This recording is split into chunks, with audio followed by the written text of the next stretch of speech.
Um dos problemas com a escola é que frequentemente você se transforma naquilo que você estuda. Se você estuda, digamos, culinária, você se torna um chefe.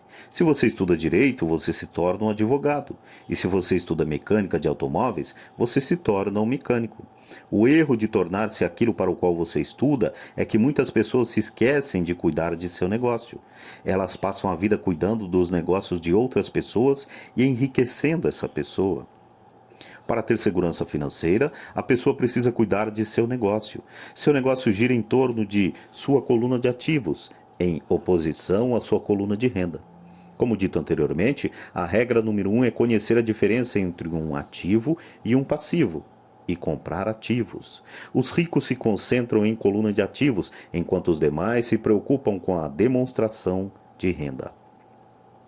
É por isso que ouvimos com tanta frequência: preciso de um aumento. Se pelo menos conseguisse uma promoção, vou voltar a estudar para poder procurar um emprego melhor. Vou fazer hora extra.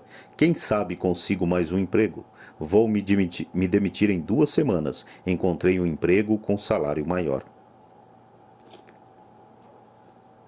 Em alguns círculos, estas são ideias sensatas. Contudo, se prestar atenção em Ray Kroc, você verá que ainda não está cuidando de seu negócio. Essas ideias todas ainda focam na coluna da renda e só ajudarão a pessoa a ter mais segurança financeira se o dinheiro adicional for utilizado na aquisição de ativos geradores de renda.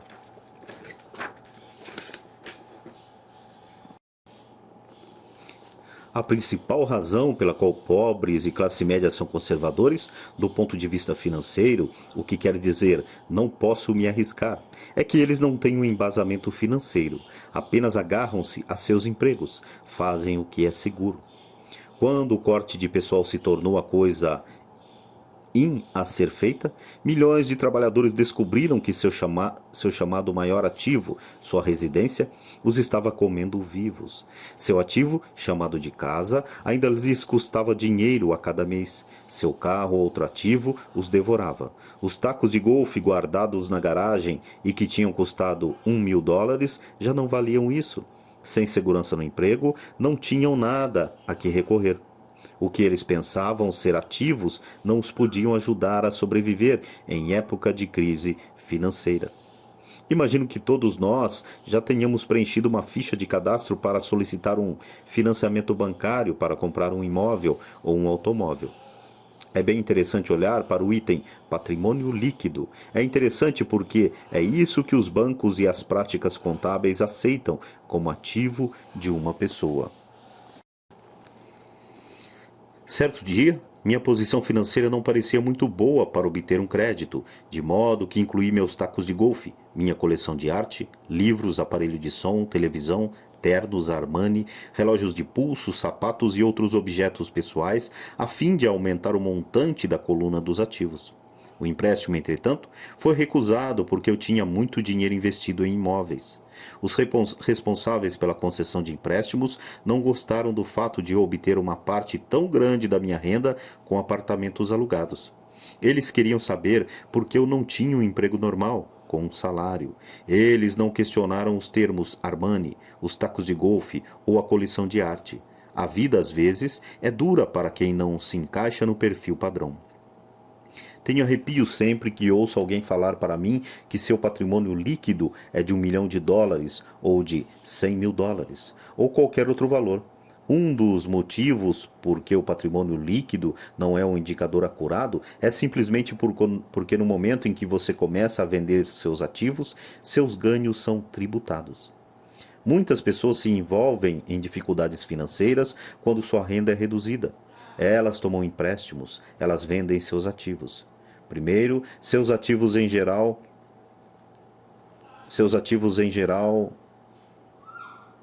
Primeiro, seus ativos em geral só podem ser vendidos por uma fração do valor declarado em seu balanço pessoal. Ou, se houver um ganho na venda desses ativos, esse ganho será tributado.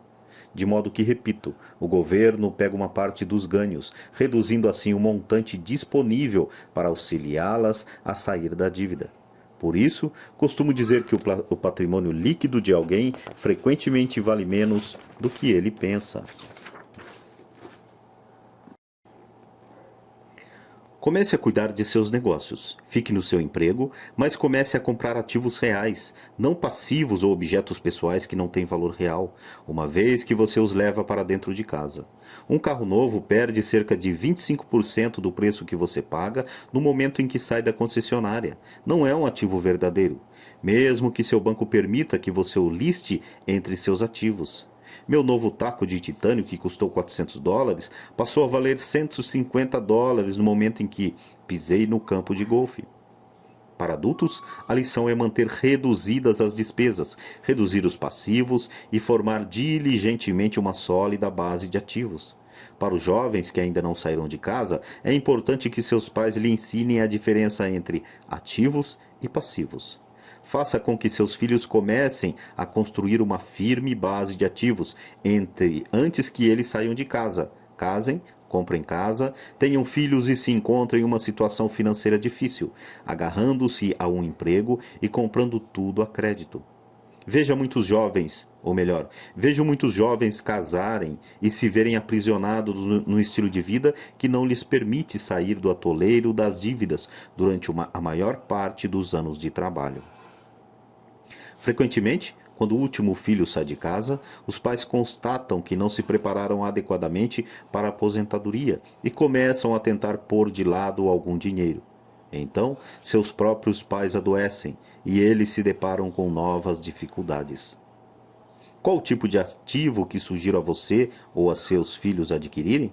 No meu mundo, ativos reais se agrupam em várias categorias diferentes. Negócios que não exigem minha presença, sou dono deles, mas eles são administrados por outra pessoa. Se eu tiver que trabalhar neles, não é um negócio, torna-se uma profissão.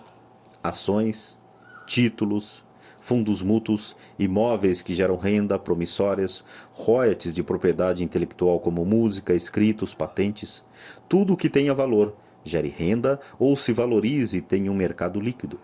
Quando garoto, meu pai instruído me incentivava a procurar um emprego seguro.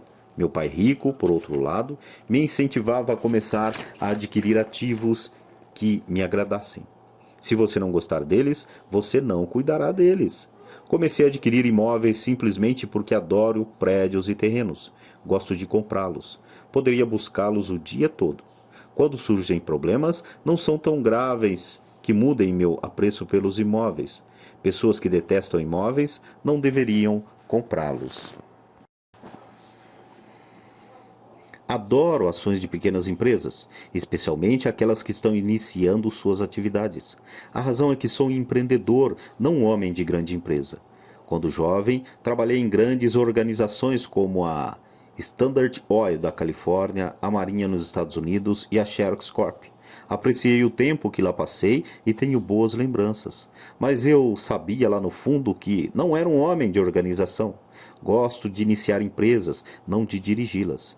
Então compro, em geral, ações de pequenas empresas e às vezes até inicio a empresa e depois a levo ao mercado.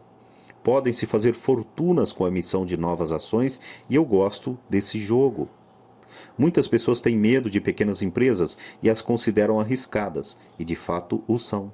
Mas o risco sempre é diminuído se você gostar daquilo que está investindo, entendê-lo e conhecer o jogo.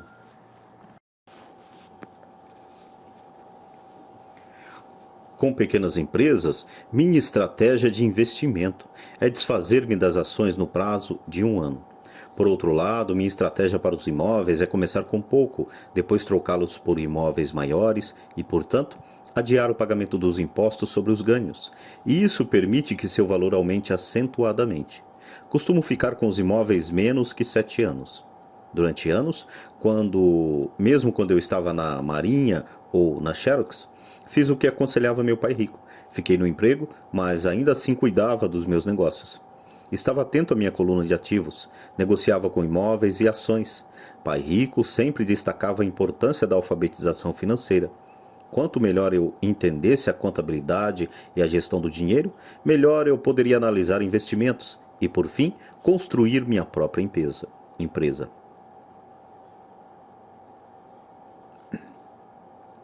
Eu não incentivaria ninguém a iniciar uma nova empresa a menos que realmente o desejasse. Conhecendo o que conheço quanto à direção de uma empresa, não recomendaria a tarefa a ninguém. Em certos casos, quando a pessoa não consegue um emprego, iniciar uma empresa pode ser uma solução. As chances, entretanto, são adversas. 9 entre 10 empresas quebram em 5 anos. Das que sobrevivem aos primeiros 5 anos, 9 entre cada 10 também quebram. Se você realmente tem o desejo de ter sua própria empresa, vá em frente. Se não for esse o caso, fique no seu emprego e cuide dos seus negócios. Quando digo cuide de seus negócios, refiro-me à formação e à manutenção de uma sólida coluna de ativos. Se $1 entrar nela, nunca deixe sair de lá.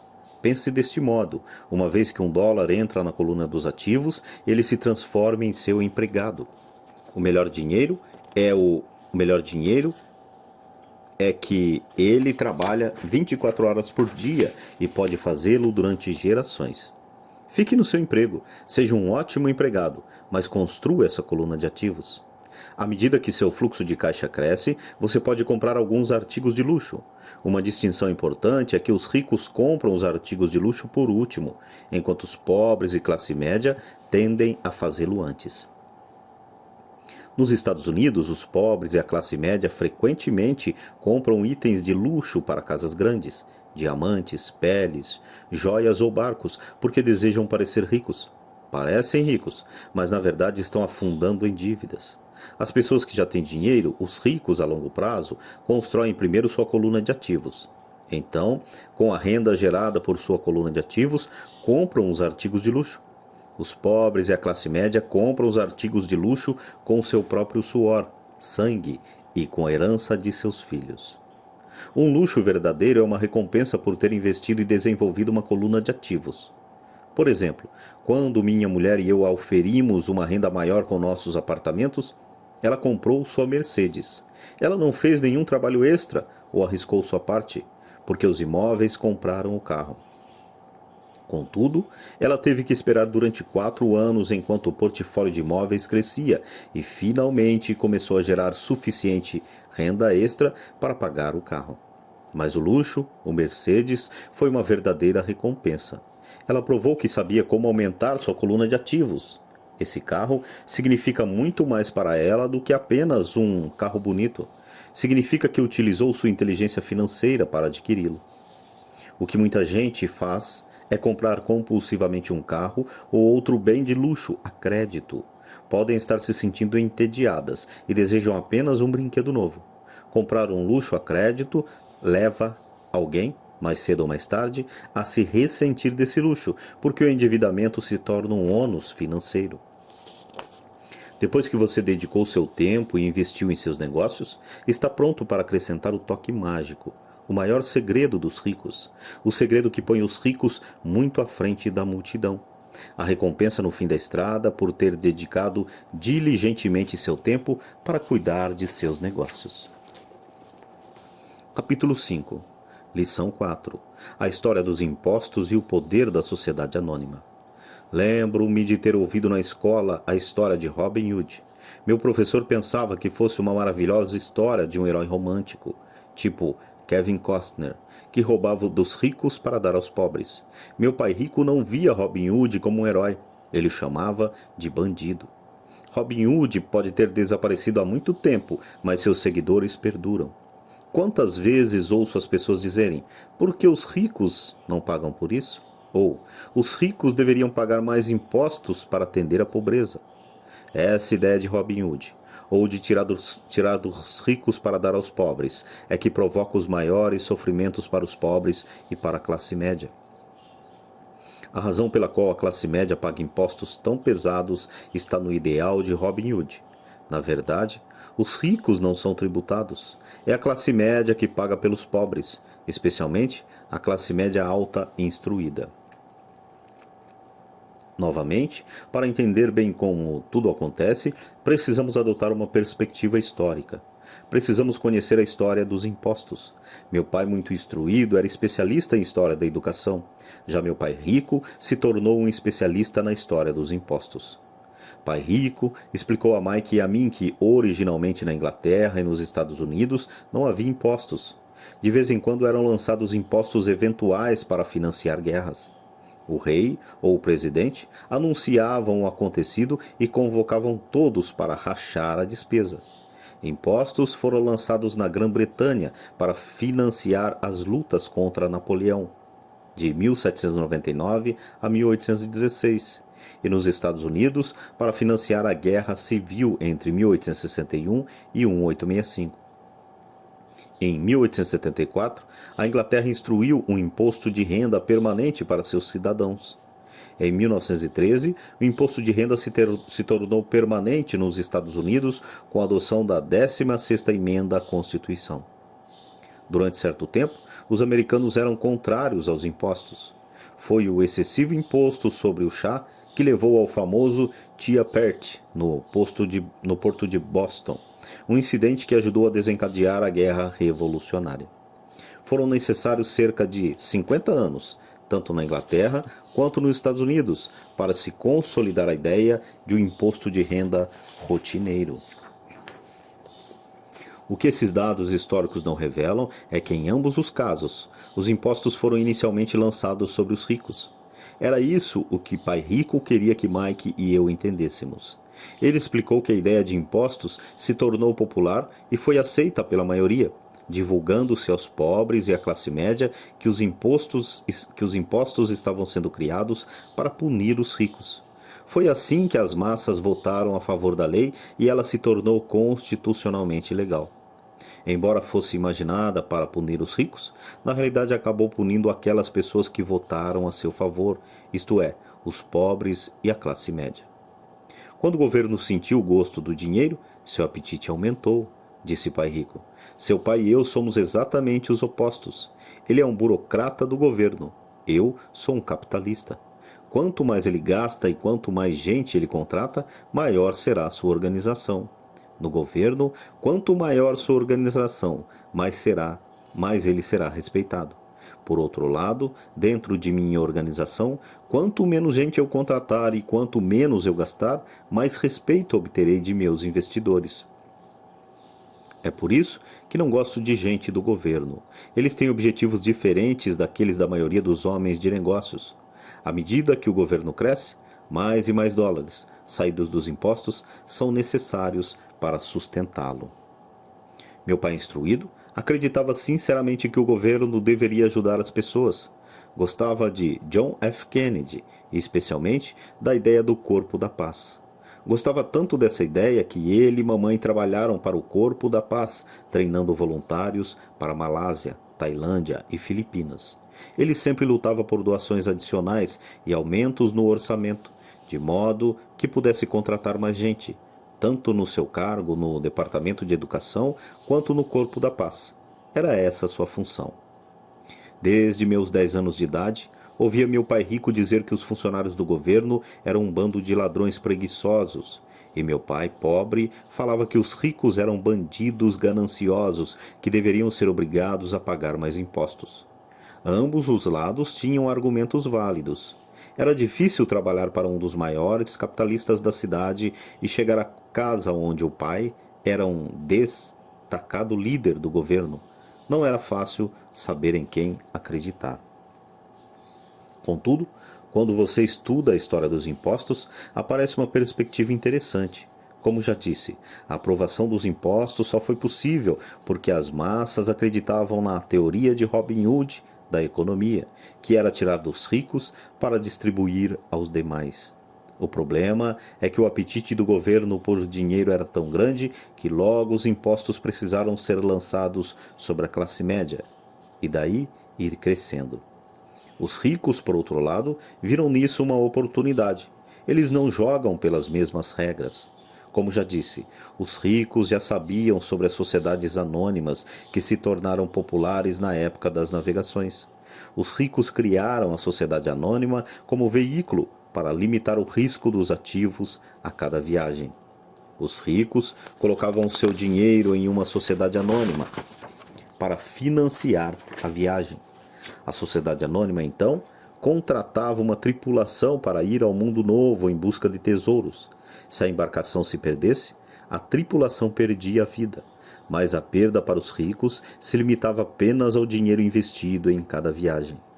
O diagrama que segue mostra como a estrutura da sociedade anônima fica fora de sua demonstração pessoal de renda e de seu balanço. Aqui nesse diagrama eu tenho uma sociedade anônima pessoal, onde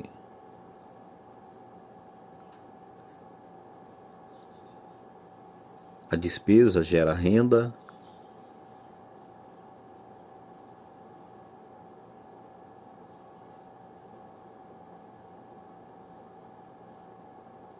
e onde essa renda compra ativos que gera mais renda. Basicamente isso. É o conhecimento do poder da estrutura legal da sociedade anônima que dá aos ricos uma grande vantagem sobre os pobres e a classe média. Tendo dois pais a me ensinar, um socialista e outro capitalista, rapidamente percebi que a filosofia dos capitalistas tinha mais sentido financeiro para mim. Tinha a impressão de que os socialistas, em última análise, puniam a si próprios, em decorrência de sua falta de instrução financeira. Não importa o que inventasse a turma do tire dos ricos, os ricos sempre encontravam uma forma de passá-la para trás. E desta forma os impostos acabaram onerando a classe média. Os ricos passaram para trás os intelectuais, somente porque aqueles entendiam o poder do dinheiro. Um tema não abordado pela escola. Como os ricos passaram para trás os intelectuais? Quando o imposto tire dos ricos foi implementado, o dinheiro começou a fluir para os cofres do governo. Inicialmente, as pessoas ficaram felizes. O dinheiro foi repassado para os funcionários do governo e para os ricos. Foi para os funcionários na forma de empregos e aposentadoria. No próximo áudio segue a continuação desta leitura.